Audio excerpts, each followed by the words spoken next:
नमो विष्णुपदाय कृष्णप्रेष्ठाय भूतले श्रीमते भक्तिवेदांत स्वामी निति नामिने नमस्ते सारस्वते देवे गौरवाणी प्रचारिणे निर्विशेष शून्यवादी पाश्चात्य देश। जय श्री कृष्ण चैतन्य प्रभु नित्यानंद श्री अद्वैत गदाधर श्रीवासदि श्री गौर भक्तबिंद हरे कृष्णा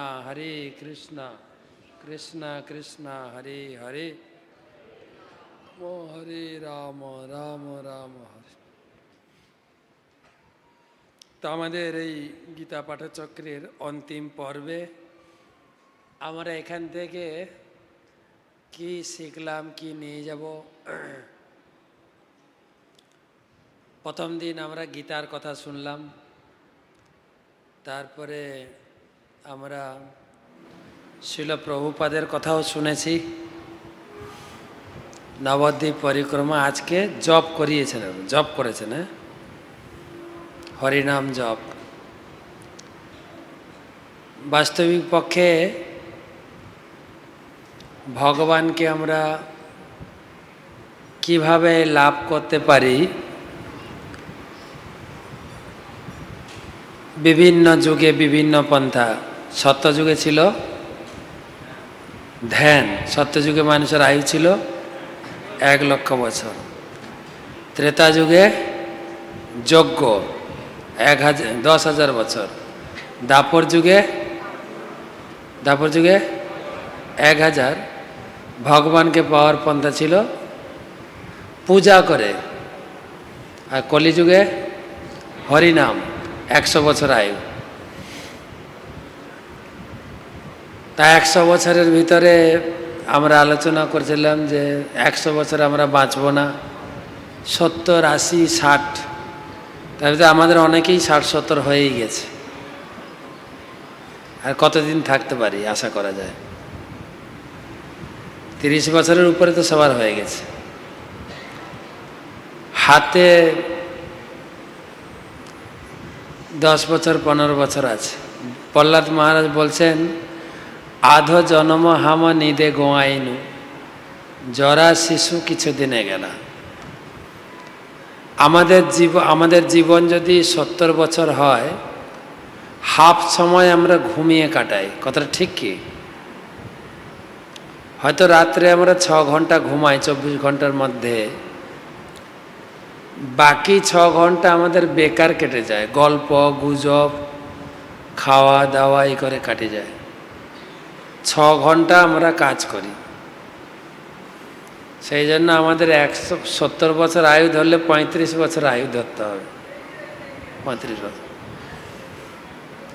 তারপরেও যারা মায়েরা আছেন ঠিক আছে, যারা পুরুষ প্রভুদের জীবন তারা কষ্টের।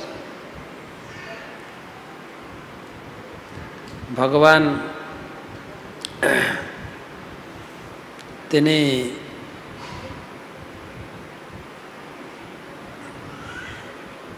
যখন প্রথম সৃষ্টি করেন,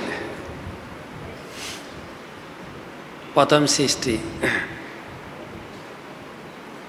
প্রথমে তিনি গাধাকে সৃষ্টি করেন।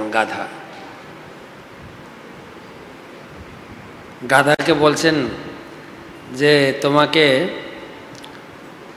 50 বছর আয়ু দিলাম, তুমি শুধু লোকের বাড়ির বোঝা টানবে, বোঝা। আর মালিক যতটুকু খেতে বাড়ছে কেন রেট মাইটা ফিক্সড করো, যতটুকু মালিক খেতে দেবে সেইটুকুই খাবে। গাধা কেঁদে কেঁদে বলছে 50 বছর আয়ু, এত কষ্ট করে আমি বাঁচতে পারবো না। তো আমার আয়ুটা কমিয়ে দেন, হাফ করে দিন। বিধাতা বললেন ঠিক আছে। কত বছর আয়ু হলো? 25। তারপরে কুকুরকে জন্ম দিয়েছেন। কুকুর তুই হবি প্রভু ভক্ত, খুব বিশ্বস্ত, তোকে 20 বছর আয়ু দিলাম, আর সবার উচ্ছিষ্ট খাবি। কুকুর কেঁদে কেঁদে বলছে, না 20 বছর না, আমার আয়ুটাও হাফ করে দিন। কত? 10। বিধাতা বললেন ঠিক আছে। তারপরে বানরের জীবন। বানর, তুই এই গাছ ওই গাছ লাফিয়ে বেড়াবি, তারপরে লোকদের ফন্দি ফিতির করে আনন্দ দিবি, তোর জীবনটা দিলাম 20 বছর। বলছে না, আমারটাও হাফ করে দিন। কত হলো? এরপরে পুরুষ মানুষ সৃষ্টি করেছেন। পুরুষ মানুষ সৃষ্টি করার পরে বলছেন, তোমাকে আয়ু দিলাম 30 বছর। সৃষ্টির মধ্যে সেরা জীব, বুদ্ধিমান, লাইফটাকে এনজয় করো। পুরুষ মানুষটা বলছে, এত সুন্দর জীবন নিয়ে মাত্র 30 বছর, একটা কাজ করুন না, যে জীবনগুলো বাদ দেওয়া আছে ওগুলো জুড়ে দেন না। তো তখন বিধাতা বলছেন, পশুরাও তবু বুঝলো, তুমি বুঝলে না, ঠিক আছে তাই দিলাম। তো পুরুষ মানুষের অরিজিনাল জীবন আছে 30 বছর, তারপরে যোগ হচ্ছে গাধার জীবন। কতটা বাদ গেছিল? 25। গাধার জীবন, শুধু বোঝা বউ আর বউ, বাস। তারপরে কার জীবন? কুকুরের কি বৈশিষ্ট্য ছিল? উচ্ছিষ্ট খাওয়া মেন, ঘর পাহারা দাও। আর উচ্ছিষ্ট খেতে হয় কিনা দেখেন তো। বাবা ঘরে বসে আছেন, বাচ্চাটাকে একটু খাইয়ে দেন না, বৌমা বলবে। হ্যাঁ, বাচ্চাগুলো কীরকম খায়? হাফ খায়, হাফ ফেলে, আর পয়সা দিয়ে কিনে এসে এগুলো ফেলে দেওয়া যায় কি? বাচ্চা যা খেলে খেলো, লাস্টে ওগুলো নিয়ে উচ্ছিষ্ট খেতে হয় কিনা। পুরুষদের জীবন। আর লাস্টে কি ছিল? লাস্টে বানরে কি বসে, এই গাছ ওই গাছ। যদি 3-4টা ছেলে মেয়ে হয়, এর কাছে 1 মাস, ওর কাছে 1 মাস, ওর কাছে 1 মাস, আর ফন্দি ফিতরি দেখে আনন্দ দেয় না বাঁদরগুলো। নাতিটাকে কোলে নিয়ে, একটু হাসো না, ও কচি একটু হাসো না। এই হচ্ছে আমাদের জীবন, প্র্যাকটিক্যাল, তাই না? তো এই জীবনের ভিতরে আমাদের কি বা করতে পারি? সংসারের কাজ, ভগবানকে লাভ করব, তারপরে প্রভুরা এত কিছু বলে দিলেন, জব করতে হবে ভালো করে, ভাগবত কিনে পড়তে হবে। এই স্বল্প সময়ের ভিতরে সব কমপ্লিট করতে হবে। মহাপ্রভু 3টে কাজ করতে বলছেন, বলো কৃষ্ণ, ভজ কৃষ্ণ, কর কৃষ্ণ শিক্ষা। কৃষ্ণ নাম জপ করব। সেই সত্য যুগে যে 1 লক্ষ বছর ধ্যান করে যা পেতাম, আপনি ঘরে যদি হরিনাম করেন পেয়ে যাবেন। ইহা হইতে সর্বসিদ্ধি হইবে সবার। মাইকটা একটু কমাও তো ভাই। ইহা হইতে সর্বসিদ্ধি হইবে সবার। এই হরিনামের মাধ্যমে 1 লক্ষ বছর ধ্যান করে যা পেত সেটাই পেয়ে যাব। তো প্রভু শিখালেন কি করে ভালো করে হরিনাম করতে হবে। বলো কৃষ্ণ, ভজ কৃষ্ণ মানে কৃষ্ণ পূজা করে কৃষ্ণের প্রসাদ খেতে হবে। খেতে মানা করা হয়নি, কিন্তু আমরা বাড়িতে আমিষ খেতাম, এখন তো আপনার নিরামিষ খাচ্ছেন, বা এখানে তো 3 দিন ধরে নিরামিষ প্রসাদই খাচ্ছেন। অভাব পূরণ হচ্ছে তো, নাকি আমিষ খেতে হবে। লোকে যারা এই স্বাদ জানে না, তাদের কাছে তারা মনে করে যে সারা জীবন নিরামিষ খেতে হবে। কিন্তু নিরামিষের ভিতরে যে কত আইটেম আছে, আপনারা এই তো গ্রুপে আসছেন, তাই আপনাদের এখানে খাওয়ানো হচ্ছে। যদি কখনো ফ্যামিলি নিয়ে আলাদা করে আসেন, এই মায়াপুরটা একটু ঘুরবেন, কি নেই খাওয়ার। ঠিক আছে, চাট থেকে শুরু করে, রোল থেকে শুরু করে, পিৎজা, পাস্তা, নরকের রাস্তা সব পাবেন আপনি, সব। কিছু কিছু বাড়ির ছেলে মেয়েরা মায়াপুর আসতে চায়, এসে কোনো কিচেনে ওরা কুপন কাটে না। কেন? ভাত ডালও ঘরেই ঠিক আছে।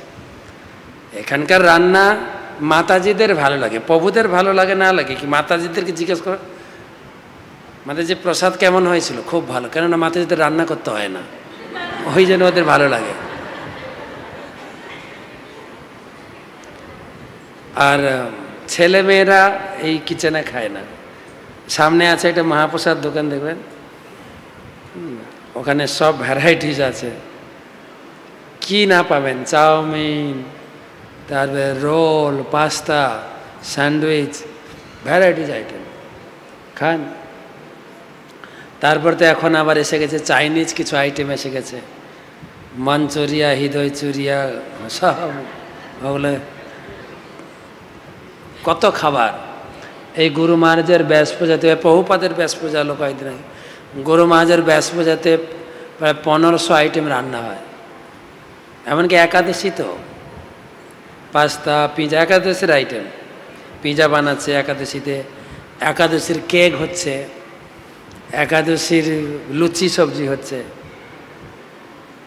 খাওয়ার কিছু অভাব নেই তো, বরং দেখা গেল নিরামিষ খাওয়ার থেকে, কি বলে, আমিষ খাওয়ার থেকে নিরামিষ খাওয়াতে শরীর আরও ফুলছে। খাওয়ার লিমিট নেই তো, চলছে, একদম বাড়ছে। কৃষ্ণপ্রসাদ। আর হচ্ছে কৃষ্ণ শিক্ষা অনুশীলন, গীতা ভাগবতম পড়া। আমরা আগে গীতা ভাগবতম পড়তে ভয় করতাম, যে বুঝতে পারবো না, ভালো উচ্চারণ না হলে পাপ হবে, প্রথম দিন বলছিলাম। কিন্তু গীতা ভাগবতম পড়ে দেখেন এত আনন্দ। গীতার কথা তো প্রথম দিন বলেছি। ভাগবতমে 12টা স্কন্ধ, 18টা বই, স্কন্ধ হচ্ছে 12টা। প্রথম স্কন্ধে কেবল মহাভারতের গল্প দিয়ে গেছেন। প্রথম স্কন্ধে দিয়েছেন, আমি শর্টে বলছি পুরো ভাগবতমে কি আছে, যেহেতু অনেকে ভাগবতম নিয়েছেন। ভাগবতমটা পড়বেন কেন? প্রথম স্কন্ধে 19টা অধ্যায় আছে। প্রথম 6টা অধ্যায় বর্ণনা করেছেন ভাগবত কবে লেখা হলো, কে লিখলেন, কেনই বা লিখলেন। ভাগবত লিখেছেন কে? কে লিখেছেন? ব্যাসদেব বেদ, পুরাণ, উপনিষদ অনেক লিখলেন। 4টা বেদ লিখেছেন, 108টা উপনিষদ লিখেছেন, পুরাণ লিখেছেন, তথাপি মনে শান্তি পেলেন না। তিনি চিন্তা করছেন যে আমি ভক্তি করছি, এতগুলো গ্রন্থ লিখলাম, মনে শান্তি হচ্ছে না কেন? গুরুদেবকে চিন্তা করলেন, তার গুরুদেব চলে এলেন। তার গুরুদেব হচ্ছেন নারদমণি, চলে এলেন। তো নারদমণি জিজ্ঞাসা করছেন শিষ্যকে, শিষ্য মানে কে? ব্যাসদেব। বলছে, বৎস, তোমার মুখ দেখে মনে হচ্ছে তুমি খুব সুখে নেই, কারণ কি? তখন ব্যাসদেব বলছেন, আপনি 5ম অধ্যায় পড়বেন, ব্যাসদেব বলছেন, আমি সুখে নেই কথাটা ঠিকই, আমি খুব দুঃখের মধ্যে আছি, কিন্তু দুঃখটা কেন সেটা আপনি বলবেন। ব্রহ্মাণ্ড ভূমিতে কোন সাধু বৈদ্য পায়, তার উপদেশ মন্ত্রে মায়া পিশাচি পলায়। আমার ভিতরে যে কি রোগ আছে, আমি কষ্ট পাচ্ছি, রোগটা কি হয়েছে কে বলবে? ডাক্তার। ঠিক সেই রকম সাধু হচ্ছে ডাক্তারের মতো, আপনার মুখ দেখে বলে দেবে যে আপনি কি দুঃখের মধ্যে আছেন। তা আপনি গুরুদেব, আপনি বলুন আমার মধ্যে কি দুঃখ রয়েছে। তখন তার গুরুদেব বললেন যে তুমি বেদ, পুরাণ, উপনিষদ, রামায়ণ, মহাভারত লিখেছ, কিন্তু কলিযুগের মানুষ তো পড়বে না এগুলো। তাই সমস্ত শাস্ত্রের সার একটা গ্রন্থ লিখে যাও, যেটা পড়ে মানুষ আনন্দ পাবে। ভাগবতম লেখো। তখন ব্যাসদেবের বয়স হয়ে গেছিল। ব্যাসদেব বলছেন আমাকে আবার লিখতে হবে? বলছে হ্যাঁ অবশ্যই লিখতে হবে, অবশ্যই। বলে আমার বয়স হয়ে গেছে, আমার হাত কাঁপছে, আমি কি করে লিখব? তখন নারদ মুনি বললেন যে ঠিক আছে তুমি বলবে, ডিকটেটিং করবে, লিখবে আর একজন, আমি ঠিক করে দিয়েছি। তখন গণেশকে বললেন, গণেশ লিখলেন। দেখবেন গণেশ এখনো লিখছেন। গণেশকে বলেছেন যে তুমি গিয়ে ভাগবতম লিখো। আমরা কালকে আলোচনা করেছিলাম গণেশের একটা অহংকার ছিল, সবার আগে আমার পুজো হয় আর আমাকে গিয়ে ওই জগতে একটা লোকের সামনে ভাগবতম লিখতে হবে। কিন্তু দেবর্ষির উপরে কথা বলার সাহস ছিল না। তো গণেশ এসছেন ব্যাসদেবের সামনে। ব্যাসদেবের বাড়ি কোথায় ছিল? বদ্রিকা আশ্রমে। বদ্রিকা আশ্রম ওখানে এখনও তার বাড়ি আছে। তো ব্যাসদেবের সামনে এসে বলছেন আমি ভাগবতম লিখব, লিখলে কিন্তু থামবো না। তো ব্যাসদেব চিন্তা করছে এটা চঞ্চল ছেলে, আর আমার বয়স হয়ে গেছে, চঞ্চল ছেলের সঙ্গে বয়স্ক লোকের মিলে কি না? চঞ্চল ছেলেগুলো দেখবেন, আমি একবার বোম্বে গেছিলাম। বোম্বে ওখানে সি বিচ খুব নোংরা, ছেলে মেয়েরা অবৈধভাবে মিশছে। তো ছেলে মেয়েরা মিশছে, এদিকে বুড়ো বুড়িরা তো তাদের সঙ্গে মিশতে পারছে না, তাদের জন্য আলাদা একটা পার্ক বানিয়ে দিয়েছে, নানা নানির পার্ক। এদিকে ছেলে মেয়েদের পার্কে দুজন জড়াজড়ি করে বসছে, আর নানা নানির পার্কে বুড়োর মুখ উত্তর দিকে, বুড়ির মুখ দক্ষিণ দিকে, অর্থাৎ কারোর সঙ্গে মিশতে পারে না। তো বলে আমার সঙ্গে এর মিল হবে কি করে? যখন বলল আমি লেখা শুরু করলে থামবো না, ব্যাসদেব বলেন ঠিক আছে, আমারও একটা শর্ত, আমি যা বলবো তুমি বুঝবে তারপরে লিখবে। তো ব্যাসদেব বলছেন, গণেশ লিখছেন।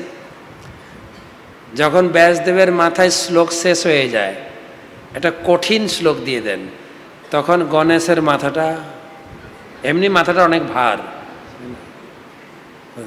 তখন আবার কিছু শ্লোক, সেদিন কিছু কিছু শ্লোক আছে এগুলো বোঝা একটু মুশকিল, ওগুলো বলে ব্যাসকূট শ্লোক। তার ভাগবত লিখলেন। ভাগবত লেখার পরে এত আনন্দ, যে আনন্দ পাচ্ছিল না বেদ পড়ে, সেই আনন্দ, তখন চিন্তা করছেন এই ভাগবত আমি কাকে দেব? এই জগতে কোন ব্যক্তি আছে যে এই ভাগবতটাকে পড়বে আর জগতে শেখাবে? চিন্তা করতে করতে ভগবানের কাছে গিয়ে প্রার্থনা করছেন, কৃষ্ণের কাছে, প্রভু আমাকে যদি নিজের মতো করে একটা ছেলে দেন না, আমি আমার মতো করে তাকে ভাগবতটা পড়াবো, শেখাবো, সে জগৎকে শেখাবে। আর সেই ছেলে পেয়েছিলেন, নাম সুখদেব গোস্বামী। আর সুখদেব গোস্বামী কিন্তু সুখ পাখি। যখন ভগবান শ্রীকৃষ্ণ এবং রাধারানী বৃন্দাবনে ছিলেন, সুখ হচ্ছে সারাদিন কৃষ্ণের গুণকীর্তন করতেন, আর সারি হচ্ছে রাধার গুণকীর্তন করতেন। দুজন সারাদিন রাধা কৃষ্ণের গুণগান করতেন। সুখ বলে আমার কৃষ্ণ গিরি ধরেছিল, দুজন। সুখ বলছে এই সারি জানো আমার কৃষ্ণের মহিমা? বলছে কি জানো? কৃষ্ণ আমার বাম হাতের কড়ি আঙুলে গিরি ধারণ করেছিল, জানো কতদিন? 7 দিন 7 রাত। সারি বলছে বললেই হলো। কেন গিরি ধরতে পারেছিল জানো? সারি বলে আমার রাধা শক্তি সঞ্চারিল, আমার রাধার শক্তি ছাড়া গিরি ধারণ করতে পারতো, বললেই হলো, আমি মেনে নেব। দুজনে। সুখ বলে আমার কৃষ্ণ চূড়া বামে হেলে। কেন হেলে জানো? তুমি তো বলে দিলে হেলে। কেন হেলে? আমার রাধারে চরণ পাবে বলে। সুখ যেটা বলবে সারি সেটাকে কাটান দেবে। সুখ বলে আমার কৃষ্ণ কদম খানায় খানা। বলে কেন? আমার রাধার যে আনা গোনা ওই জন্যই তো জানা। আচ্ছা, সুখসারি দ্বন্দ্ব গান আছে, পড়বে। তো ভগবান শ্রীকৃষ্ণ যখন চলে যান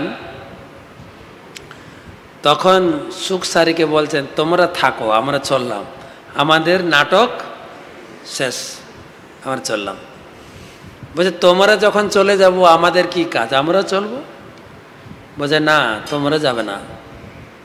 কেন? তোমরা আমাদের সমস্ত লীলা দর্শন করেছ, পরবর্তী জেনারেশনকে তোমরা শেখাবে, পড়াবে, শোনাবে।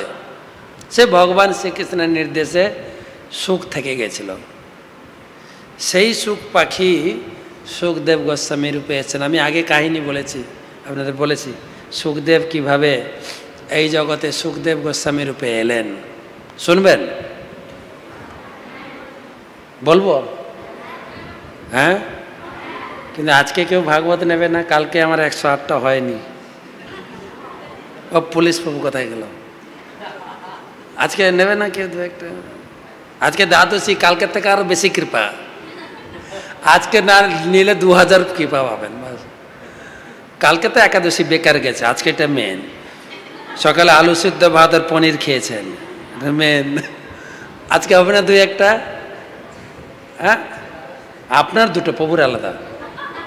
আর সুপর্ণ মন্ত্রী কোথায় গেল? কয়টা? 3টে। এই নিয়েছেন তাহলে। Thank you. আজকে 51টা হবে আশা করা যায়, হবে না? ব্যাস।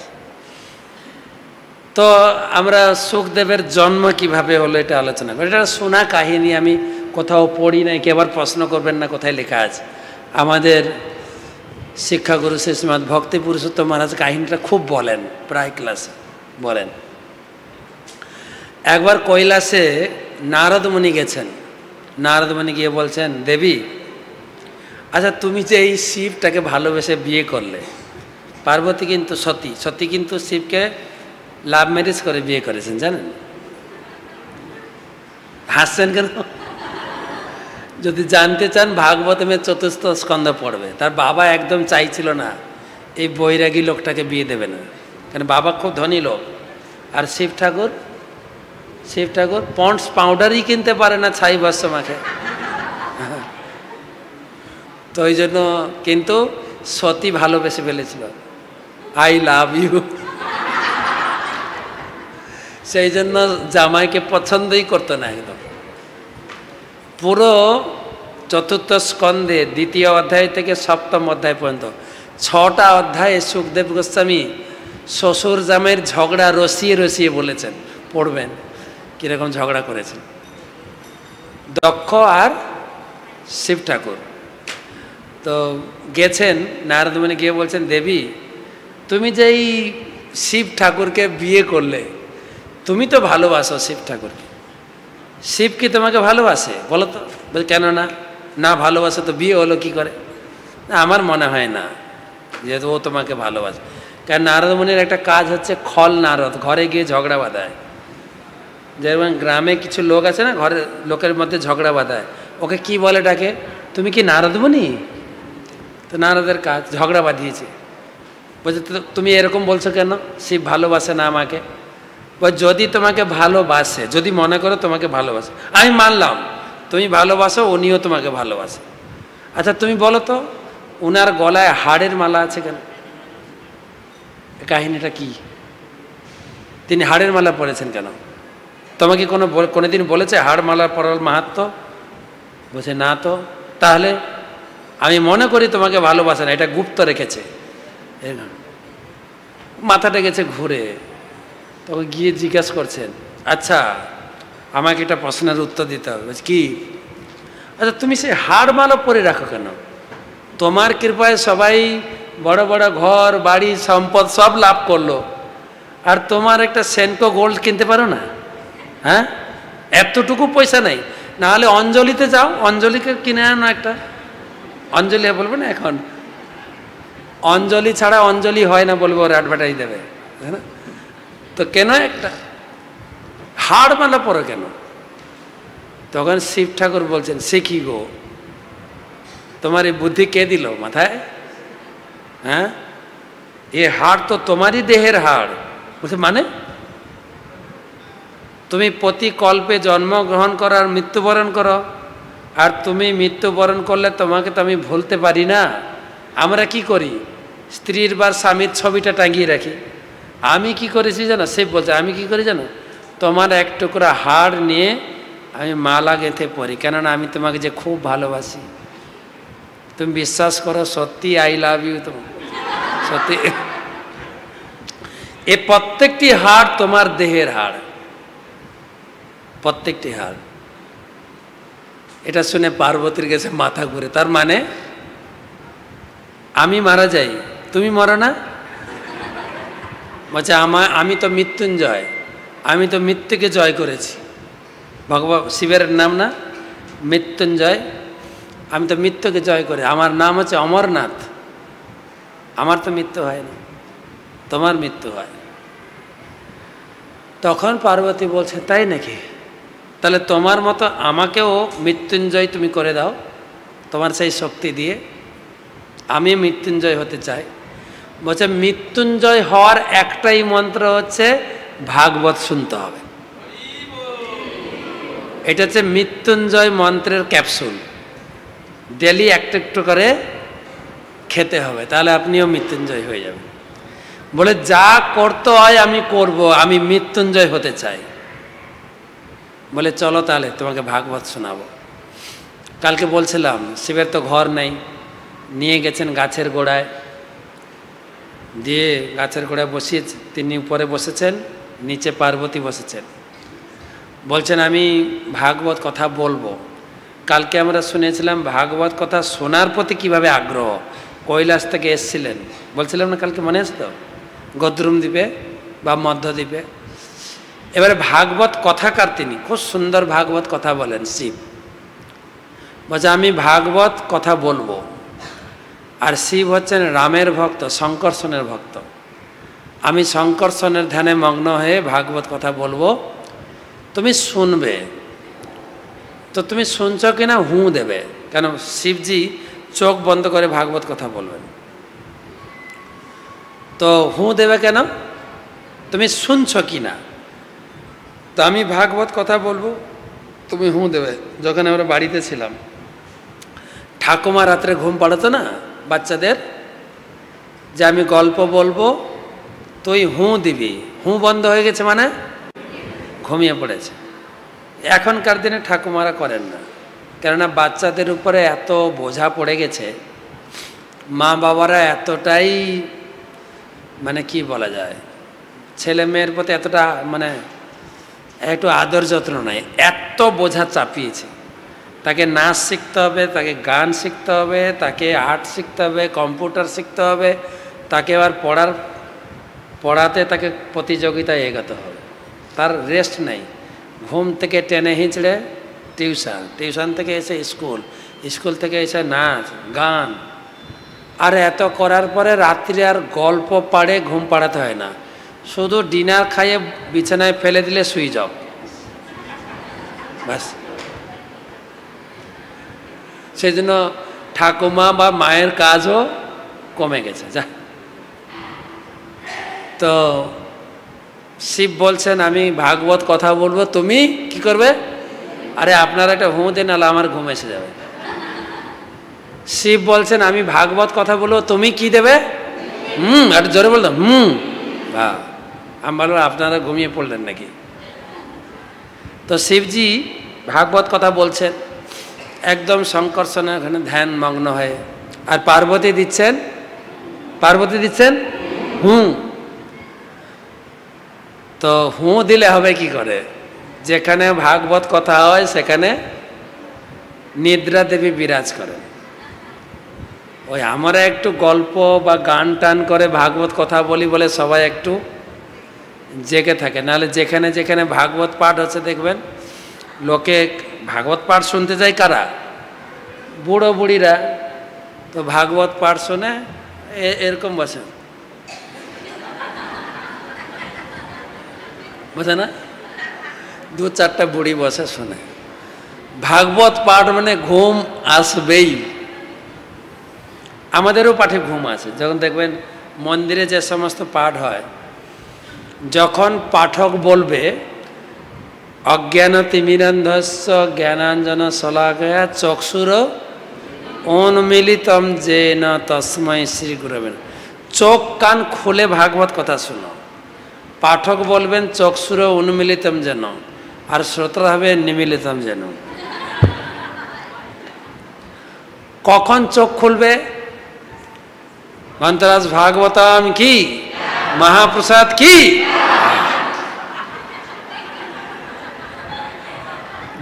ঠিক না? মহাপ্রসাদ এটা স্বাভাবিক, কিন্তু ভাগবতটা হচ্ছে একটা মেডিসিন, ঘুমের মেডিসিন।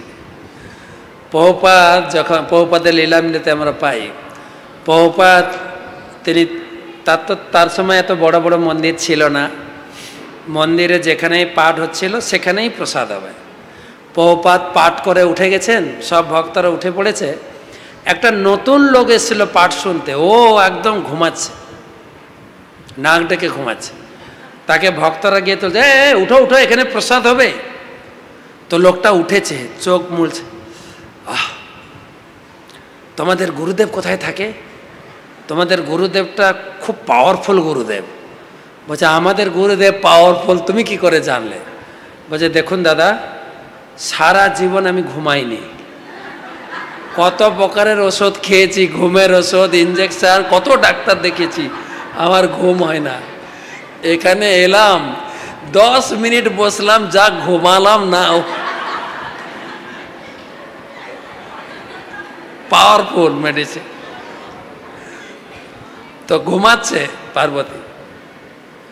আর শিব ঠাকুর অনর্গল হরিকথা ভাগবতমের কথা বলেই চলেছেন, চোখ বন্ধ করে, একদম আবেগেই বলে যাচ্ছে।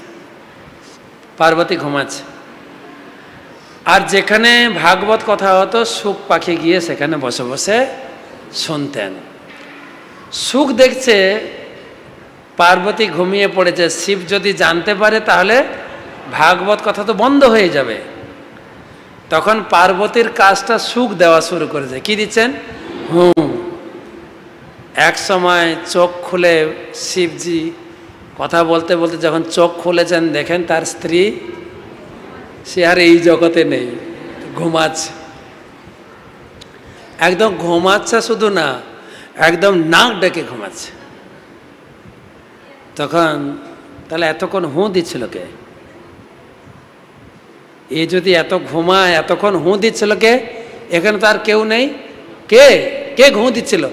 উপরে দেখে একটা পাখি মিটমিট করতে গেছে, টিয়া পাখি, সুখ পাখি মানে টিয়া পাখি। আর শিব ঠাকুরের মাথা গরম হয়ে গেল। তুই দিচ্ছিলি? বেয়াদব, আমাকে ইনসাল্ট। দেখছি রে, ত্রিশূল নিয়ে উঠেছেন মারতে। আর যেই ত্রিশূল দেখেছেন, পাখি ভয়ে উড়ে পালিয়ে পাখির পিছনে ধাওয়া করেছে। পাখি ছোট ছোট ডানা নিয়ে এসেছে, গণিতাই কি।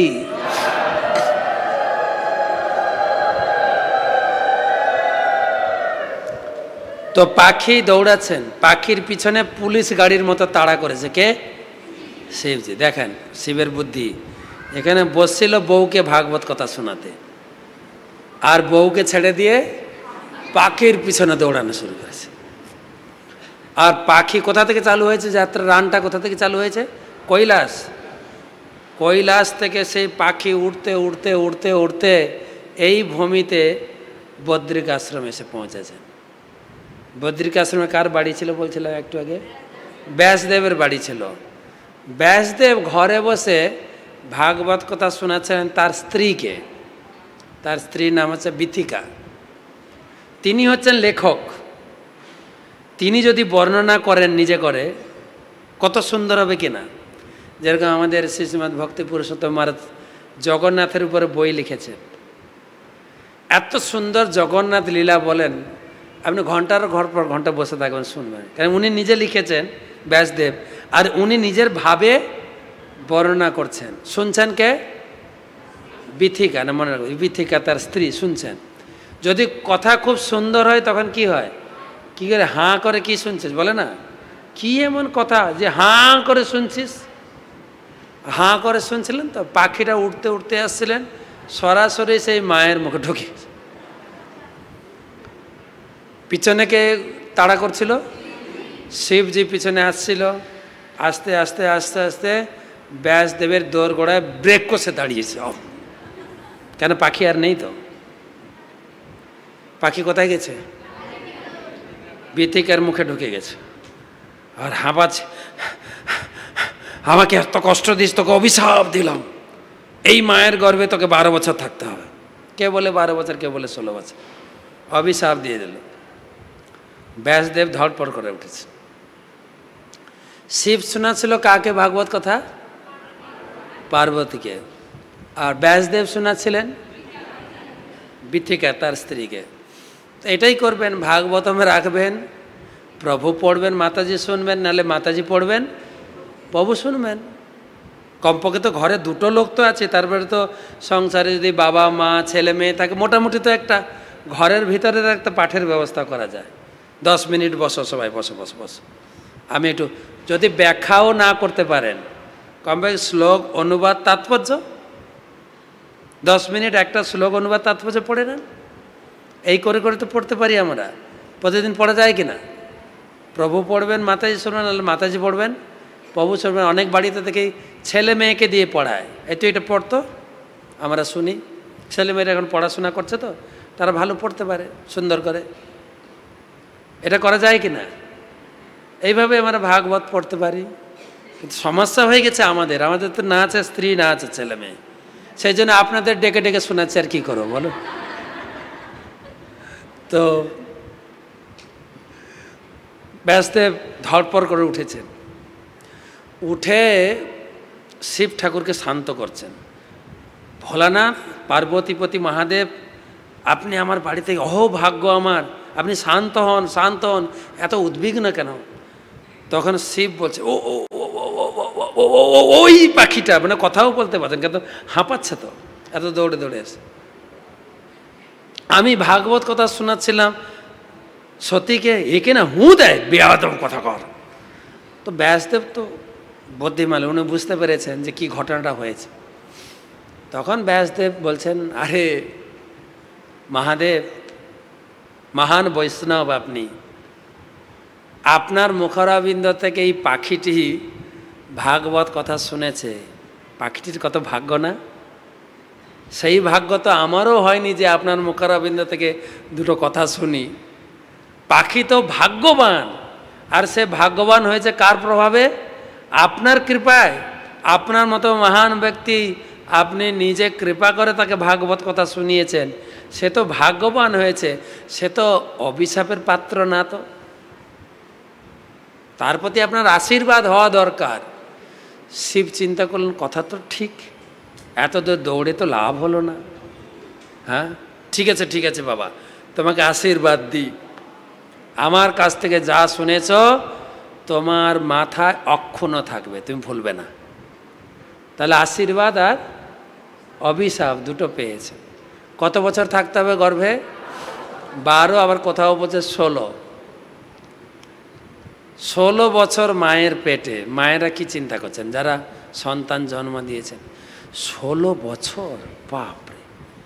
9 মাস হয়ে গেলে ডাক্তার কাছে দৌড়ায় মায়েরা, কেটে দেন, আর পারছি না, কেটে দেন, সহ্য করা যায় না, বলে 50,000 টাকা দিতে হবে। আরে আমি দেবো না, স্বামী দেবে, আমার কি যায় আছে, কাটো তো। আর সেই শিশু কত বছর? 16 বছর। বাবা বলছে, এই ছেলে বেরো ওখান থেকে। ছেলে হোয়াটসঅ্যাপে উত্তর দিচ্ছে, না। বলছে কেন? এই জগৎটা হচ্ছে মায়া, আমি মায়াতে পড়তে চাইছি না। বলছে আমি তোমাকে কথা দিচ্ছি, তোমাকে মায়া স্পর্শ করবে না। তুমি কি কথা দাও? তুমি তো সংসারের ভিতরে আছো। ছেলে তর্ক করছে পেটের ভিতরে, না আমি যাব না। তখন ব্যাসদেব গেলেন কৃষ্ণের কাছে। কৃষ্ণের কাছে গিয়ে বলছেন, কৃষ্ণ চলো আমার বাড়িতে, আমার স্ত্রীর সিজারি করতে হবে, চলো। ছেলেটা বেরোতেই চাইছে না। কৃষ্ণ আসলেন। কৃষ্ণ এসে বললেন বিথিকার সামনে, এ সুখদেব, তুমি বেরো, এই জগতে তোমাকে ভাগবত শোনাতে হবে লোককে। তো তুমি বেরো, আমার মায়া, মায়াকার, মম মায়া দূরত্বয়া, আমার মায়া, আমি তাকে কথা দিচ্ছি তোমাকে স্পর্শ করবে না। সেই কৃষ্ণের কথা শুনে তিনি জন্মগ্রহণ করলেন। আর জন্মগ্রহণ করেই একবারও তাকায়নি মা বাবার দিকে, জন্মগ্রহণ করেই চলছেন জঙ্গলের দিকে। যুবক ছেলে না, 16 বছরের যুবক ছেলে, হেঁটে চলছেন। একবারও বলল না my dear mom, my dear dad, একবারও। বাবা পিছনে দৌড়াচ্ছে, হে পুত্র, হা পুত্র, কেন বাবা তো চাইছিলেন একটা পুত্র। পুত্র জন্মগ্রহণ করলো, পড়াশোনাও করলো, আর ইস্কনের সাধুদের পাল্লায় পড়ে ইস্কনের সাধু হয়ে গেল। বাবা মার কি দুঃখ, এত তো নাকি হয়েছে না দু একটা? আমরা জন্ম দেব আর ইস্কন ব্রহ্মচারী বানাবে, কি পেয়েছটা কি বলছে লোকে, আছে না? তো ছেলে জন্মগ্রহণ করলো, ছেলে ঘর বাড়ি ছেড়ে চলেই গেল। বাবা পিছনে দৌড়েছেন, হা পুত্র, হা পুত্র, হা পুত্র। ছেলে একবার পিছনে মুড়েও তাকায়নি, জঙ্গলে চলে গেল। বাবা ফেরত এলো। পরের দিন দেখছে কিছু শিকারী জঙ্গলে শিকার করতে যাচ্ছে। বলছে, এই ছেলেরা কোথায় যাচ্ছ? ব্যাসদেব জিজ্ঞাসা করতে, শিকার করতে যাচ্ছে। বলছে, আমার একটা পাখি হারিয়ে গেছে। ওটা পাখি না, ছেলে না তো, ওটা পাখি। তো আমার একটা পাখি হারিয়ে গেছে, ধরে দেবে? বলে, তোমার পাখি চিনব কি করে? বলছে, চেনার উপায় বলে দিচ্ছি। দুটো শ্লোক শিখিয়েছেন। অহো বকিজম স্তনকালকূটম জিঘাং স্বয়াংস অবয়প্য সাধ্যি। বকি, বকি মানে বকাসুরের বোন, সে হচ্ছে পুতনা। পুতনা এসেছিল কৃষ্ণকে মারার জন্য। কিভাবে না, সে ছিল রাক্ষসী। যখন কৃষ্ণকে তো, কৃষ্ণের মা বাবাকে তো বন্দি করে রেখেছিলেন। যখন দৈববাণী হলো এর অষ্টম গর্ভের সন্তান আমাকে মারবে, তখন তো মারবে কি, আমার জেলে জন্মাবে, জন্মালেই তাকে আমি মারব, কংস প্ল্যান করে রেখেছিল। কিন্তু রাতারাতি তো কৃষ্ণ পালিয়েই গেলেন। দৈববাণী হলো তোমাকে বধিবে যে গোকুলে বাড়িছে সে। তখন কংস পরের দিন মিটিং ডেকে পুতনাকে বললেন যে গোকুলে যত ছেলে সন্তান আছে তুমি মারো, আর যত মেয়ে সন্তান আছে তাদেরকে নিয়ে আসো, আমি বিয়ে করব। এর একটা কাহিনী আছে। তো পুতনা রাক্ষসী কিন্তু সুন্দরী, বিউটি পার্লারে গিয়ে একদম ফেসিয়াল হয়ে বেরিয়েছে। একদম এত সুন্দরী রূপ ধারণ করেছে, যেন বিয়ের সময় মেয়েরা সাজে না, একদম একদম সুন্দর। বৃন্দাবনে নেমেছেন, প্রত্যেকের বাড়ির সামনে দিয়ে সবাই হক্কা বক্কা, এত সুন্দরী। প্রত্যেকের বাড়িতে ঢুকেছেন। যার বাড়িতে ছোট শিশু আছে, ছেলে, কোলে তুলেছেন, কেউ বাধা দিচ্ছে না। আপনার বাড়িতে যদি কোনো সুন্দরী, কোনো বৈষ্ণবী কেউ যদি আসে, আপনি মানা করবেন? বাচ্চাকে আদর করছে, নিয়েছেন, আদর করেছেন, বুকের দুধ খাইয়ে রেখে দিয়েছেন, 5 মিনিট পরে মৃত্যু। এরকম প্রচুর বাচ্চাকে মেরেছে। লাস্টে কৃষ্ণের বাড়িতে ঢুকেছে। কৃষ্ণের বাড়িতে মা যশোদা আর রোহিণী, বলরামের মা আর কৃষ্ণের মা, 2 মা ছিল। কিন্তু এমনভাবে অভিনয় করেছে, এমনভাবে নাটক করেছে, মা যশোদাও টের পায়নি। মা যশোদা বলছেন, এত আদর করছে আমার কানাইকে, এত আদর, এত তার মমতা, আমার মনে হয় আমি মা না হয় এ যদি মা হতো ভালো হতো। এতটাই প্রভাবিত হয়ে গেছে। কোলে তুলেছেন, আদর করেছেন, আর দুধ খাইয়েছেন। পুরো বুকে বিষ ভরা ছিল, দুধ খেয়েছেন পুরো। দুধ খেতে খেতে এবারে প্রাণবায়ু টানা শুরু করেছে। এবারে তখন ছাড়াতে চাইছে, ছাড় ছাড় ছাড়।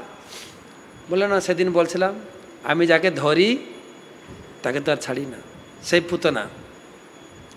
সেই পুতনা কৃষ্ণকে মারতে গিয়েছিল। কৃষ্ণ তাকে কি দিয়েছেন পথ? আমি তার দুধ খেয়েছি না, বুকের দুধ, তাই তুমি একদম পার্মানেন্ট মা হয়ে যাও। যে রাক্ষসীকে, অসুরকে মা বলে ডেকেছেন, মা বলে স্থান দিয়েছেন, সেই রকম ভগবানের শরণাপন্ন না হয়ে আর কার কাছে যাব গো? একটা হচ্ছে কৃষ্ণের দয়ার কথা, একটা হচ্ছে কৃষ্ণের রূপের কথা।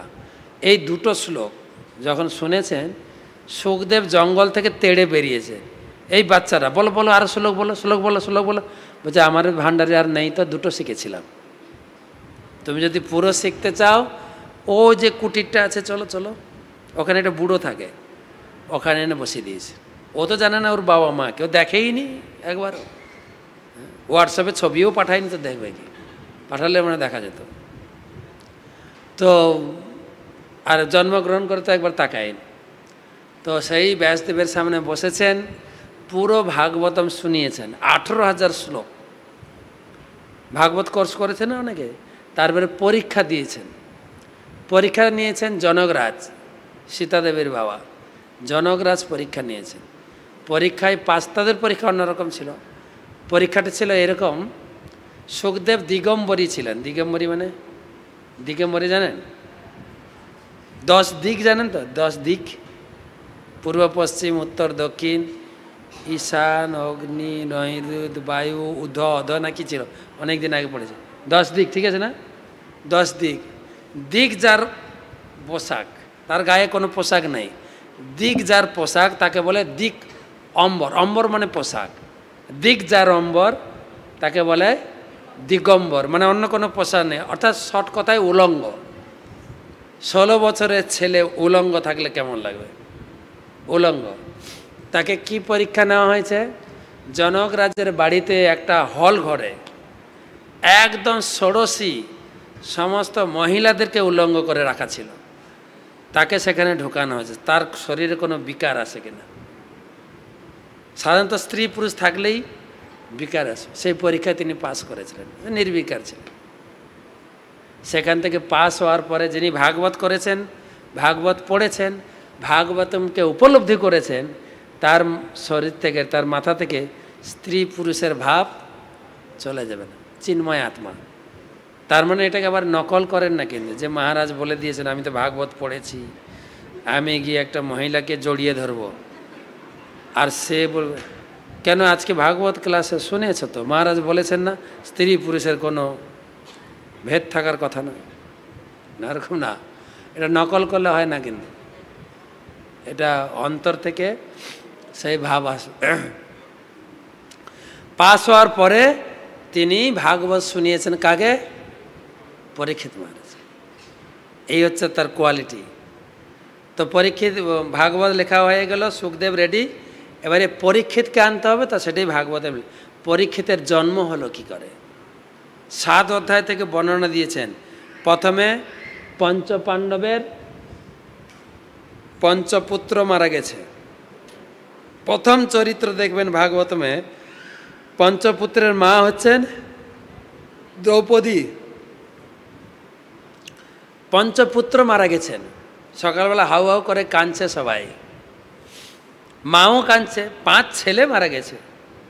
ছেলে কিভাবে মারা গেছে জানেন? একদম গলাগুলো কেটে নিয়ে গেছেন, শুধু শরীরটা পড়ে যায়। আরও প্যাথেটিক না? তখন অর্জুন বলছেন তুমি কান্না করো না, যে তোমার পঞ্চপুত্রকে মেরেছে তার মাথা কেটে এনে দেব, তার উপরে দাঁড়িয়ে স্নান করবে। অর্জুন রথ নিয়ে তাকে ধরে আনলেন। কে মেরেছিল? অশ্বত্থামা। অশ্বত্থামাকে ধরে আনা হলো, ধরে নিয়ে এসে বেঁধে দ্রৌপদীর সামনে ফেলে দেওয়া হলো। দ্রৌপদী হাহাকার করে উঠল, এ কি, গুরুপুত্রকে এরকম অপমান করা হচ্ছে, ছি ছি, আমরা ক্ষত্রিয়, ব্রাহ্মণ, ক্ষত্রিয়ের কোনো অধিকার নেই ব্রাহ্মণকে শাস্তি দেওয়া। তখন সবাই বলছে এই ব্রাহ্মণ নয়, ক্ষত্রিয় নয়, তবে একে, এ হচ্ছে তোমার 5 ছেলেকে এই মেরেছে, এ হত্যারি। এটা শুনে আপনার কি মনে হবে? তাহলে এখনই মারো, বলবো তো না? আমরা কি করে শুনি না, আমি তার প্রতিশোধ নিতে চাই। কিন্তু দ্রৌপদী কি বললেন? বলছে না, তুমি কি বলছো, হত্যারি। এর বাবার, তোমরা যে এই যুদ্ধে জয় করলে, সে যুদ্ধবিদ্যা কার কাছে শিখেছ? এর বাবার কাছে। এতটুকুই কৃতজ্ঞতা বোধ নেই তোমাদের? এর বাবার কাছ থেকে শিখেছ। এ আবার ব্রাহ্মণ। আর এর বাবা মারা গেছেন, কিন্তু এর মা মারা যাননি। কেন? উপযুক্ত ছেলে থাকলে স্ত্রী বিধবা হয় না, শাস্ত্র বলছে। তার একজন গার্জিয়ান আছে, বিধবার পোশাক পরবে কিন্তু তাকে বিধবা বলা যাবে না, তার ছেলে গার্জিয়ান। কেন? বাবা ছেলেকে রেখে দিয়ে তিনি মারা গেছেন। আর এখন তো আবার বলা যাবে না, ছেলে হোক মেয়ে হোক একটি, ছেলে তো নেই, কি করা যাবে। তো 6টা কারণ দেখিয়েছে। লাস্ট কারণ দেখালেন, দেখো আমার 5 ছেলে মারা গেছে, এই পুত্র শোকের জ্বালা আমি বুঝি, পুত্র শোকের জ্বালা আমি বুঝি। এখন এ মারা গেলে ওর মা পুত্র শোকী হবে না? একজন পুত্র শোকী আমি কি করে বলি এর মাও এইরকম দুঃখ পাক? আমি চাই না, একে মারা যাবে না, এটা বলতে পারবে কেউ? সেই জন্য ভাগবতমের প্রথম নারী চরিত্রকে দ্রৌপদীকে দিয়েছেন ব্যাসদেব। তার কত গুণ ছিল আমি সংক্ষেপে বললাম, পড়বেন, এত মধুরভাবে বর্ণনা করেছেন। তারপরে এনেছেন 8 অধ্যায়ে কুন্তী এসছেন, কুন্তীর আগে দ্রৌপদীকে দিয়েছেন ভাগবতমে ব্যাসদেব, তার এত গুণাবলী।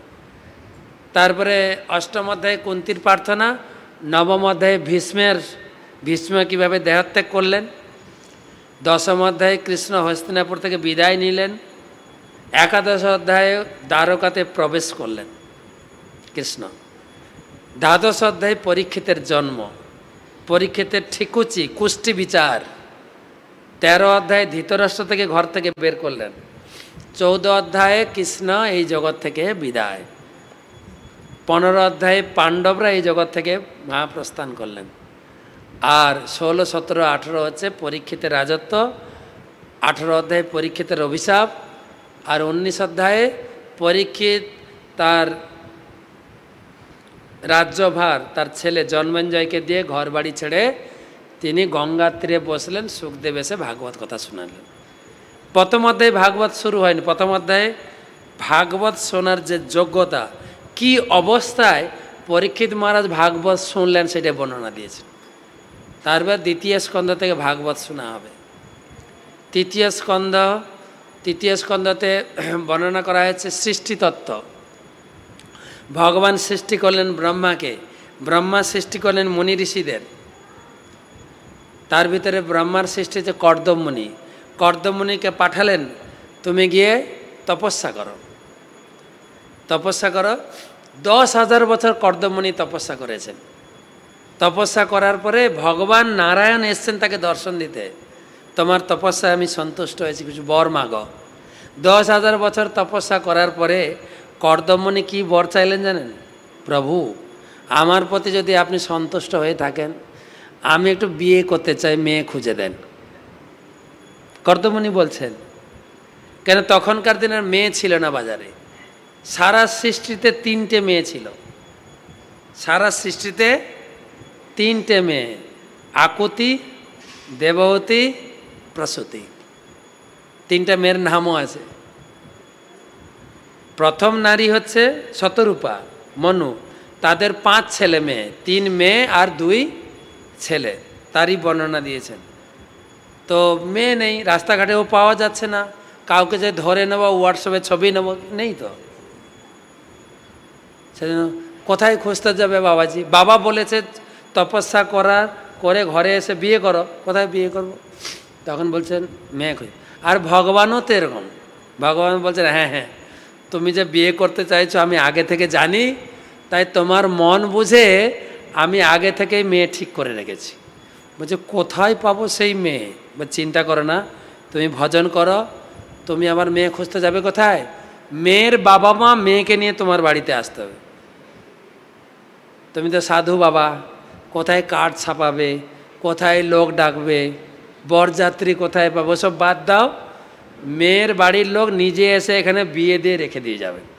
বলছে তাই ভালো, কিন্তু কবে সেটা, লগ্নটা কবে, কতদিন আমাকে অপেক্ষা করতে হবে? ভগবান বলছেন পরশু দিন। কবে? পরশু দিন, আজ কাল পরশু দিন। কি সুন্দর হাসি মজার গল্প।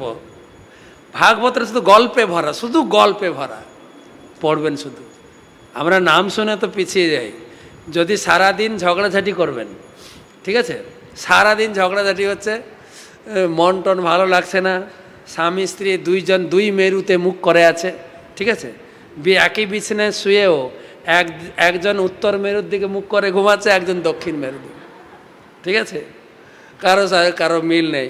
হ্যাঁ, স্বামী লিখে দিয়েছেন কালকে আমার সকাল 6টায় অফিস আছে, কাগজে লিখে স্ত্রীর বালিশের নিচে রেখে দিয়েছে, আমাকে যেন সকাল সকাল ডেকে দেওয়া হয়। তো স্ত্রীও দেখেছে স্বামী কি লিখেছে, তো স্বামীর ঘুম ভেঙেছে অনেক লেটে, আর গস গস করছে, কাগজ রেখে ওর সামনে রেখেছে, আমাকে ডেকে দেওয়া হলো না কেন, কথা বলছে না তো কেউ কেউ। তখন স্ত্রী কাগজে লিখে দিচ্ছেন, আমি ডেকে দিয়েছি, তোমার বালিশের নিচে দেখো। স্ত্রীও লিখে রেখেছে 5টা বাজে উঠে পড়ো। তো স্বামী স্ত্রী ঝগড়া হয়, শুধু ভাগবত নিয়ে পড়বেন শুধু ভাগবত, মাইন্ড একটু ফ্রেশ হয়ে যায়, ফ্রেশ, একদম মাইন্ড ফ্রেশ হয়ে যাবে।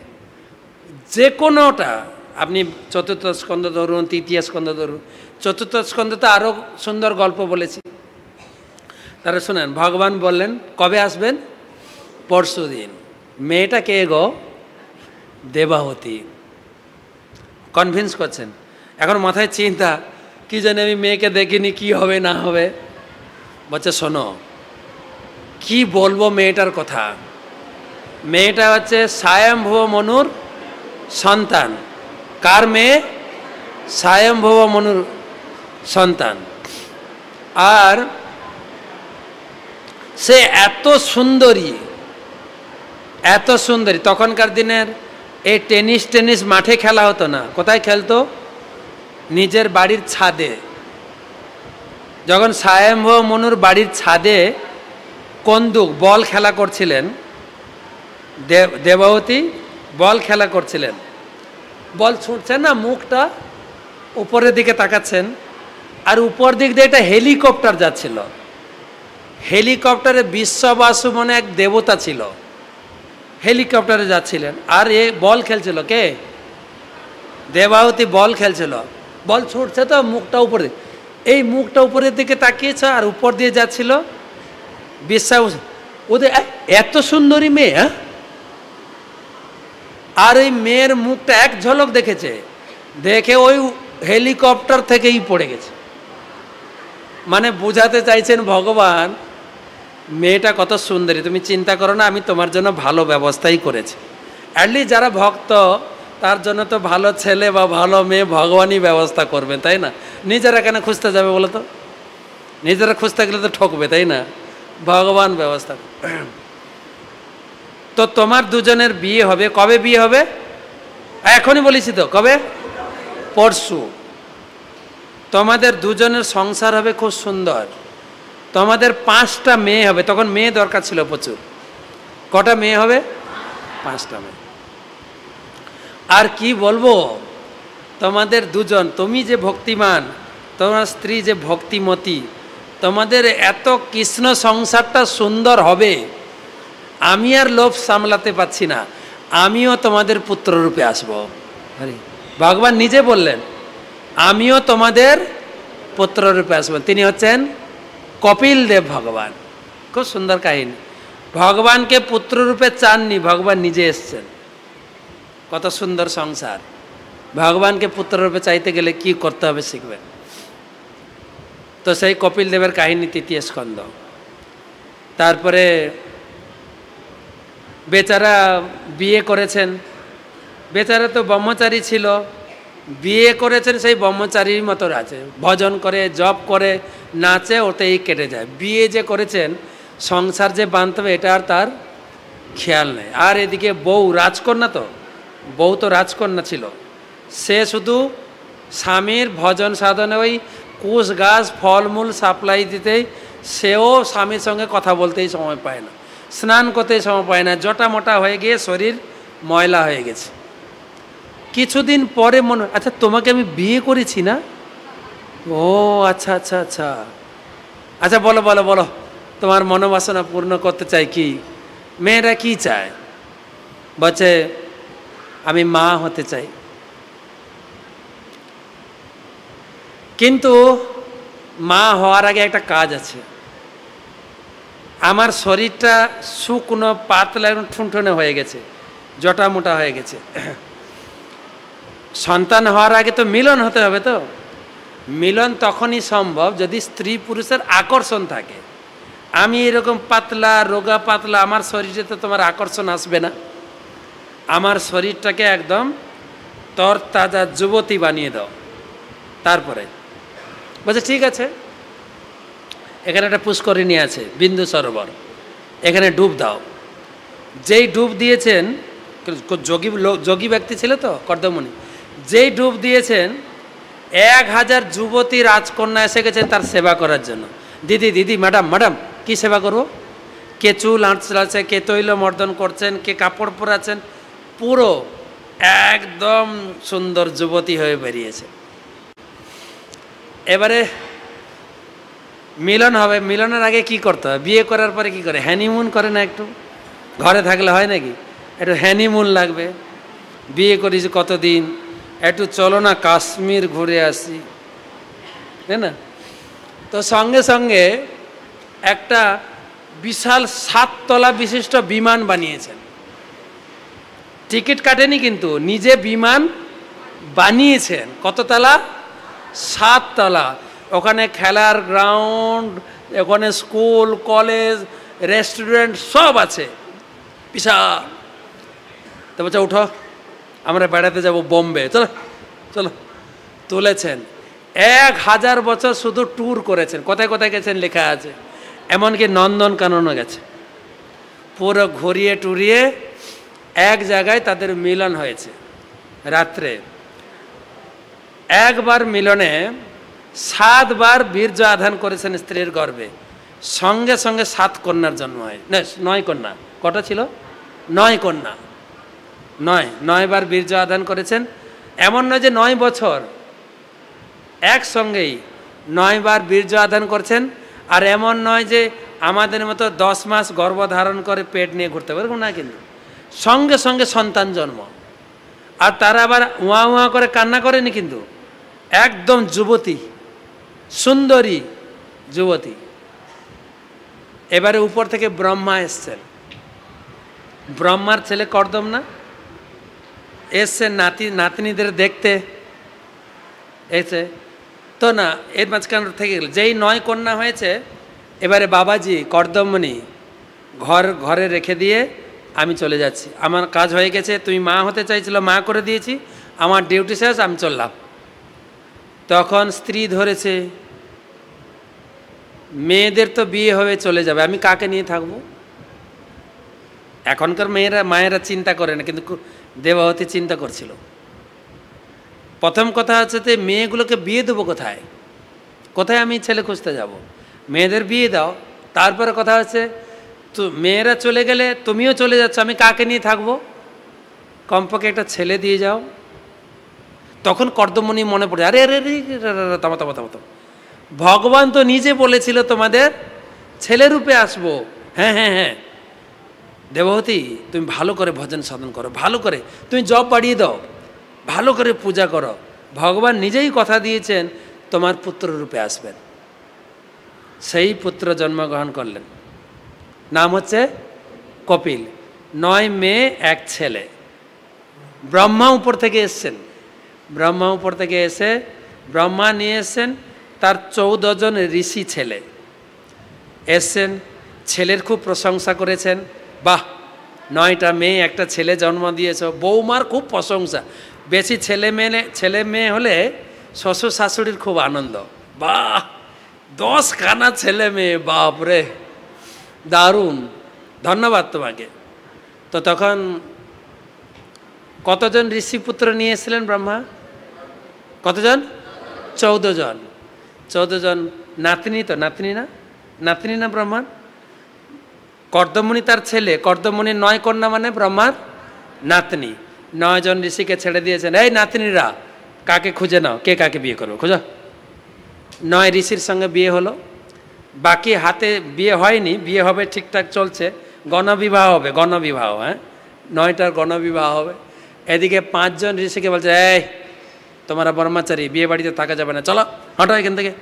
5 জনকে নিয়ে ফেরত গেলেন। 5 জন হচ্ছে নারদমুনি আর চতুর্কুমার। 5 জনকে ফেরত নিয়ে গেলেন, 9 জনকে ছেড়ে দিয়ে গেলেন। ঘরে ঢুকেছেন নাতির কাছে, নাতিটাকে কপিলদেব, কপিলদেবকে প্রণাম করছেন, তো ভগবান তো প্রণাম করে ব্রহ্মা চলে গেলেন। এদিকে কর্দমমণি একদিন রাত্রে ছেলের ঘরে ঢুকেছে, ছেলে মানে কপিলদেব, প্রণাম করছেন ছেলেকে, স্তুতি করেছেন, বলছে, নিজে বলছেন বাবা, বাবারা ছেলেকে বাবা বলে না, আমাকে আজ্ঞা দাও আমি যাই। তোমার ছেলে বলছে, বাই তুমি যেতে পারো, বাই। এখন প্রশ্ন করবেন, আমরা ভগবানকে পাওয়ার জন্য জপ করছি, ব্রত করছি, মায়াপুর ছুটছি, সেই ভগবান আপনার বাড়িতে এসছেন, তিনি এবার ঘর বাড়ি ছেড়ে যাচ্ছেন কেন? প্রশ্ন আসে না, তাই না? এখন তো আপনারা দীক্ষা নেননি, ঘন ঘন প্রভুদের পিছনে ছুটবেন। দীক্ষাটা নিতে হবে ইস্কন থেকে। ও প্রভু দীক্ষাটা, যেই দীক্ষা হয়ে যাবে আসা যাওয়া কমে যায়, দীক্ষা হয়ে গেছে, আবার যখন ব্রাহ্মণ দীক্ষা আসবে তখন পাবু অপাবু পাবু পাবু ব্রাহ্মণ দীক্ষা এখন হবে না, আপনি দীক্ষা না দিলে নামত্তে চলে যাব, নামত্তে চলে যাব, নামত্তে। কিন্তু একটু দীক্ষা পেয়ে গেলে, ঘরে একটু পূজা শিখলে আমরা সাধু সঙ্গ বা মন্দিরে আসা বন্ধ করে দিই। কিন্তু ভাগবত শেখাচ্ছেন, ঘরে ভগবান এসছেন, ঘর ভগবানকে ছেড়ে ভগবানের অনুমতি নিয়ে চলে গেলেন জঙ্গলে। কেন না, গৃহস্থের ধর্ম এটা। কিছুদিন ব্রহ্মচারী, তারপরে বিয়ে করুন, তারপরে স্ত্রীকে পুত্রের হাতে দিয়ে তুমি ঘর বাড়ি ছেড়ে ভজন করো, এটা নিয়ম, এটা শিখালেন ভাগবতম। তো এইভাবে আমি অনেকগুলো অধ্যায় স্কন্দ বললে তো সময় চলে যাবে। 4র্থ স্কন্ধে ধ্রুবের কথা আছে, আর শ্বশুর জামাইয়ের ঝগড়া তো বলেছি না। তারপরে 5ম স্কন্ধে রয়েছে ঋষভদেবের কাহিনী, জড়ভরতের কাহিনী। 6ষ্ঠ স্কন্ধে আছে অজামিলের কাহিনী। এত বড় পাপী শুধু ছেলের নাম ডেকে কি করে উদ্ধার হয়ে গেল। তাই ছেলে মেয়েদের নাম ঠাকুর দেবতাদের রাখতে হয়, ভাগবতম শিখাচ্ছে। তো ভাগবত পড়লে না রাখবেন, ভাগবত পড়ি নাই, তাই ছেলে মেয়েদের নাম উলট পালট করে লাগছে না, ঝিকানি, মিঙ্কি, ঝিঙ্কি, পিঙ্কি সব লাগছে না, যেহেতু ভাগবত পড়ি নাই। তো 7ম স্কন্ধ প্রহ্লাদ মহারাজের কাহিনী, নরসিংহদেবের আবির্ভাব। 8ম স্কন্ধ গজেন্দ্র মোক্ষণ লীলা, গজেন্দ্রকে কী করে ভগবান রক্ষা করলেন, এবং সেই সঙ্গে সমুদ্র মন্থন। 9ম স্কন্ধে রামচন্দ্রের লীলা। 10ম স্কন্ধে কেবল ভগবানের লীলা, ভগবান কৃষ্ণের 90টা অধ্যায় আছে। 11 স্কন্ধে ভগবানের বিদায় এই জগৎ থেকে, আর 12 স্কন্ধে ভাগবত মাহাত্ম্য। পুরো গল্প এবং কাহিনী এবং আনন্দ দেয়। কালকে আমি বলেছিলাম, যত দুঃখ কষ্ট আসুক জীবনে, এটা ভাগবতমকে আলিঙ্গন করে শুয়ে থাকবেন শুধু, আর যদি সম্ভব হয় একটু পড়তে থাকুন। যে কোনো বইটা আপনার দুঃখ শোক থেকে ভুলিয়ে দেবে। এমন কোনো দুঃখ শোকের ট্যাবলেট নাই যে দোকান থেকে কিনতে পারবেন। দুঃখ শোকের ট্যাবলেট হচ্ছে ভাগবতম। দেখুন, তাই আমরা এত করে জোর করে বলছি ভাগবতম রাখুন।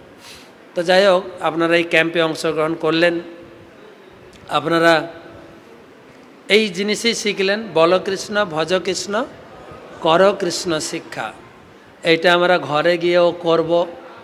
শুধু করা যথেষ্ট নয়। আমার গুরুদেব বলেন, তুমি ভক্তি করে কতটা সুখে আছো সেটা বিচার নয়, তুমি কতজনকে সুখ দিতে পেরেছো। অর্থাৎ আপনি ঘরে গিয়ে এই গীতা কোর্সের কথা প্রচার করুন। আপনি কি মনে করেন যে হাওড়াতে, হুগলিতে আর লোক নেই, সবই গীতা কোর্সের ভক্ত হয়ে গেছে বা নামহটের ভক্ত হয়ে গেছে? না, লোক বাকি আছে, বাকি আছে না নেই? প্রভুপাদ বলেছেন কমপক্ষে ইজ ওয়ান টিজ ওয়ান, একজন আরেকজনকে প্রচার করো। এটা আপনার দায়িত্ব। ভগবান চেয়েছেন কমপক্ষে আপনার পরিচিত জনকে, যার সঙ্গে দেখা হবে, দাদা একটু গীতা পড়ুন, দাদা একটু হরিনাম করুন, দাদা চলুন না একটু মায়াপুর ঘুরে আসি। এই ভূমিতে মায়াপুর বলে একটা জায়গা আছে, কখনো শুনেছেন? যেখানে সারা বিশ্বের লোক বাস করে, 69টি দেশের লোক বাস করে।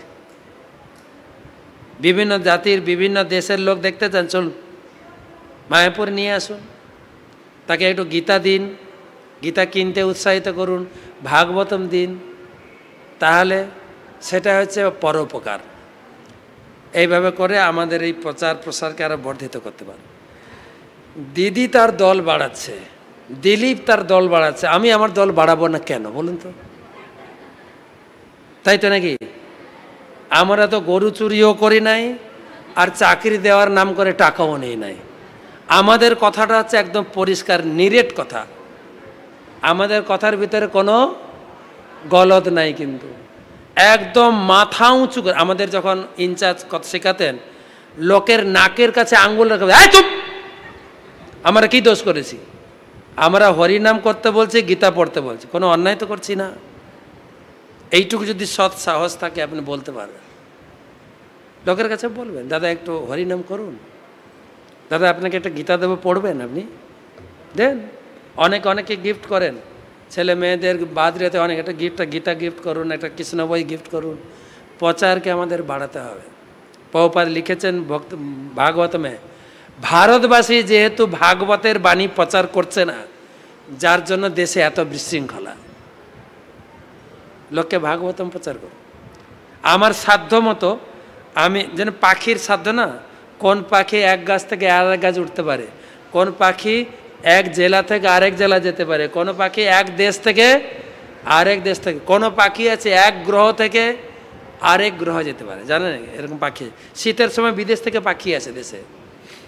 ঠিক সেই রকম আমার ক্ষমতা অনুযায়ী আমি আমার পাড়ায় প্রচার করব, আমার ক্ষমতা অনুযায়ী আমার জেলায় প্রচার করব, ঘুরে ঘুরে আমার ক্ষমতা অনুযায়ী আরেক জেলায় গিয়ে প্রচার করব। আমাদের সুপর্ণা মাতাজি লোকটি হচ্ছে তো হাওড়ার, প্রচার করছেন হুগলিতে, হ্যাঁ করছেন না? জেলায় জেলায় প্রচার। তা আপনি কেন ছাড়বেন কেন? যেখানে সুযোগ পাবেন, আপনার বাড়ি এক জেলায়, শ্বশুর বাড়ি আরেক জেলায়, তো সেখানে কেন এই বিষটা ছড়াবেন না? আমাদের ভিতরে প্রভুরা বিষ ঢুকিয়ে দিয়েছে। আমি এখানে হরে কৃষ্ণ করো, হরে কৃষ্ণ করো, আর ঘরে ঝগড়াটা বাঁধু। ঝগড়া কেন বাঁধাবো না আমরা? হরে কৃষ্ণ করা মানে ঝগড়া বাঁধানো না। একটা যদি মাতাজিকে বুঝিয়ে দেন, ও গিয়ে ঘরে ঝগড়া বাঁধাবে, বাস। তো আমাদের বাড়িতে ঝগড়া বাঁধিয়েছে প্রভুরা, আমরা কেন তোমাকে ছাড়বো? তো যেখানে যেখানে আত্মীয় বাড়ি আছে প্রচার করুন, প্রচার করুন, করা যাবে তো নাকি? তো এটা হচ্ছে আমাদের আপনাদের প্রতি অনুরোধ। এবারে যা সংখ্যায় এসছেন, পরের বারে কত আসবে? হ্যাঁ, কত এসছে এবারে? 800। টোটাল কত এসছে? টোটাল 850। সামনে বছর কত? ডবল হলে কত হবে? কত? 1700 সামনের ক্যাম্পে। কিন্তু ঠিক আছে, নিয়ে হবে কিনা, করা যাবে কিনা? ভামিত প্রভু এবং সুদামা প্রভু যদি 850 করতে পারে,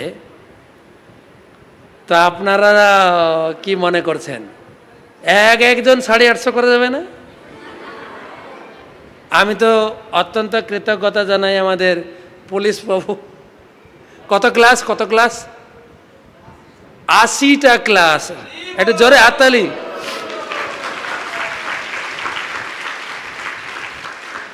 প্রভুর সঙ্গে মাতাজিও একটু আছেন মনে হয় নাকি?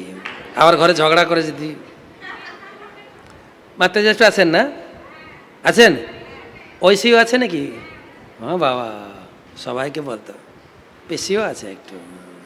তো একজন যদি করে, আমাদের হাওড়াতে আছেন কি না নীলাচল প্রতিপ্রভু, কত চলছে? 150 না কত? 130। আমরা কেন পারবো না? মহাপ্রভু আপনাকে গুরু বানিয়েছেন, কিন্তু আমার আজ্ঞায় গুরু হইয়া তার এই দেশ। আপনি প্রচার করুন। আর এখন একটা জোয়ার এসছে, জোয়ার, ধর্মের জোয়ার। লকডাউনের পরে লোকে ধর্ম গ্রহণ করছে, কিন্তু লোকে ভাগবত পড়ছে, কিন্তু লোকে গীতা পড়ছে, কিন্তু লোকে ভাগবত মহারাজের ক্লাস শুনছে, কিন্তু শুনছে না? তা আপনি প্রচার করবেন না? তবে সবাইকে ধন্যবাদ জানাই। হরে কৃষ্ণ। বাবা আমি তো বাবা